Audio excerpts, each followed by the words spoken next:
ज्या फळांचा किंवा ज्या पदार्थांचा ग्लायसेमिक इंडेक्स जास्त असतो ती फळं डायबिटिक पेशंट्सनी खाल्ली नाही पाहिजेत किंवा ते पदार्थ खाल्ले नाही पाहिजेत. ज्या फळांचा ग्लायसेमिक इंडेक्स 55 पेक्षा जास्त आहे, अबव्ह 55 आहे, ती फळं थोडीशी आपल्या शुगर लेवल वाढवतात. 55 ते 65च्या दरम्यान ज्या फळांचा ग्लायसेमिक इंडेक्स असतो ती आपली शुगर माइल्ड लेवलवरती वाढवतात. ही कधीतरी खायला हरकत नाहीत.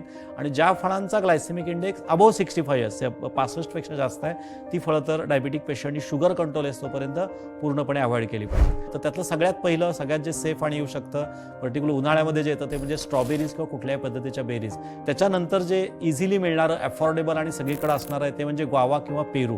त्याच्यानंतर मग येतं ते पेर येतं किंवा सफरचंद. पेर आणि सफरचंद हे पण आपल्याकडे इझिली अवेलेबल होतात. अजूनही जर का कुठला आपण सेफर ऑप्शन म्हटला तर ओलं खोबरं हा पण एक याच्यामध्ये येऊ शकतो. अजून एक जे फळ इझिली आपल्याला मिळू शकतं, जे तुम्ही सलाडमध्ये पण वापरू शकता, ते म्हणजे डाळिंब. डाळिंब किंवा पोमेग्रेनेट ज्याला आपण म्हणतो, हे इझिली आपल्याला अवेलेबल होऊ शकतं. खायला पण चांगलं लागतं.